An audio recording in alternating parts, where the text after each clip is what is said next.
भाई मैं कभी किसी फिल्म को लेकर इतना डिसअपॉइंटेड नहीं हुआ हूँ जितना आर्गाइल फिल्म को देखकर हुआ हूँ। यार इन्होंने जो हमें उल्लू बनाया है क्या ही बताऊं। इसे कौन करता है भला। मीन्स के अगर हेनरी कैविल को दिखाना ही नहीं था तो उसको आगे क्यों कर दिया भाई, और उसको इतनी इम्पोर्टेंट क्यों दी गई ताकि लोग अट्रैक्ट हों और लोग एक्सपेक्टेशन रखें। भाई एक्सपेक्टेशन तो हम रखेंगे ही ना अगर इतने बड़े सुपरस्टार को आप इतना इम्पोर्टेंट रोल के तौर पर बताओगे तो। बट अगर हम फिल्म देखें और ना दिखाओगे तो दुख तो होगा ही। और यहाँ पर तुम लोगों ने हमारा दिल तोड़ा है। चलो भाई हेनरी कैविल के फैंस का दिल तोड़ा इन्होंने, बट इन्होंने जॉन सीना और दुआ लिपा के फैंस का भी दिल तोड़ा है। हाँ भाई यकीन करो, 3 बड़े सुपरस्टार को जो इन्होंने रिप्रेजेंट किया और दिखाया ट्रेलर में और पिक्चर्स में और पोस्टर्स में, तो हम बेवकूफ बन गए भाई, क्योंकि फिल्म में ऐसा कुछ था ही नहीं। ये मैं दिल से बातें निकल रही हैं। और हाँ मैं थोड़ा बहुत जज्बाती हो रहा हूँ क्योंकि इन्होंने हमें धोखा दिया है। यार कम से कम ये लोग बता देते कि भाई इन तीनों का कैमियो ही देखने को मिलेगा और कुछ नहीं होगा, तो हम ऐसी एक्सपेक्टेशन रखते ही नहीं और हम उस हिसाब से फिल्म को देखते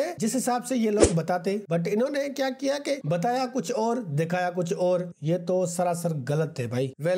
शिकायतें काफी हैं, अगर बताने लग जाऊंगा तो पता नहीं कितने लंबी वीडियो हो जाएगी। तो भाई फिल्म की स्टार्टिंग में जो हमें एक्शन देखने को मिलता है 3 बड़े superstar Henry Cavill, John Cena और दुआ लिपा का, वही एक्शन सीन जो है देखने लायक है फिल्म के अंदर। देन फिर हमें पता चलता है कि वही सीन जो है एक आर्गाइल स्पाई नॉवेल का होता है और उसकी राइटर होती है एली कॉनवे, और वही सीन पढ़कर ऑडियंस को सुना रही होती है। और फिर आगे इस तरह की एली के पीछे कुछ रियल एजेंसी के लोग पड़ जाते हैं। फिर हमें बाद में पता चलता है कि जो आर्गाइल कैरेक्टर है एक्चुअली में वो एली कॉनवे ही है और उसके साथ एक एक्सीडेंट हुआ था और वो अपनी याददाश्त भूल गई थी। मतलब कि वो अपनी पुरानी लाइफ को भूल गई थी और उसको कुछ एजेंसी के लोग मैनिपुलेट करके उसको एक लाइफ में राइटर बना देते हैं ताकि वो अपने थॉट्स को लिखे और हमारा मकसद पूरा हो। देन एडन नाम का एक एजेंट होता है जो एली को बचाता रहता है और फिर एली को वो सब कुछ एक्सप्लेन करता है कि जो भी तुम अपने नॉवल में लिखती हो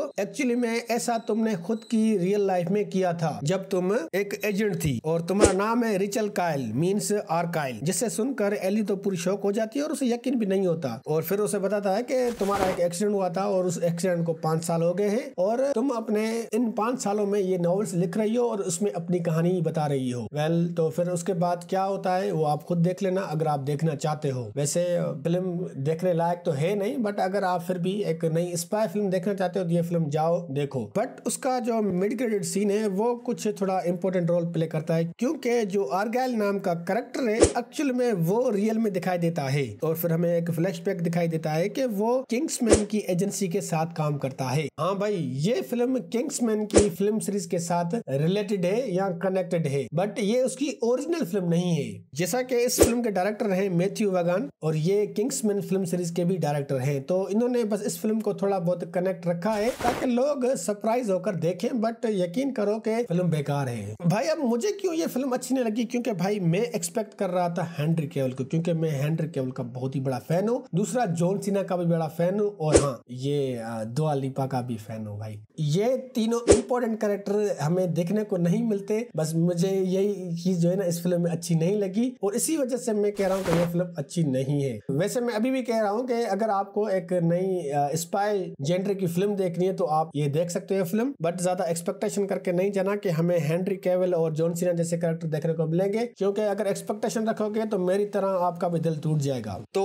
भाई फिल्म की जो स्टोरी है वो काफी आपको कंफ्यूज करेगी। फिल्म में एक्शन सीक्वेंस कोई खास नहीं है, बस एक सीन को छोड़कर जो शुरू में दिखाई देता है। हेनरी कैविल, जॉन सीना या फिर दुआ लिपा के लिए ये फिल्म देखने जाते हो तो भाई आप बहुत ही डिसअपॉइंटेड होंगे, क्योंकि ये ना के बराबर है। बस ये कहूंगा कि अगर आप लोगों के पास बहुत ही फालतू टाइम है तो आप लोग जाके देख सकते हो, वरना मैं ये कहूंगा कि अपने पैसे बर्बाद ना करो और टाइम भी बर्बाद ना करो। आई होप कि आपको वीडियो अच्छी लगी होगी। अगर वीडियो अच्छी लगी तो लाइक करें और हमारे चैनल को जरूर सब्सक्राइब करें।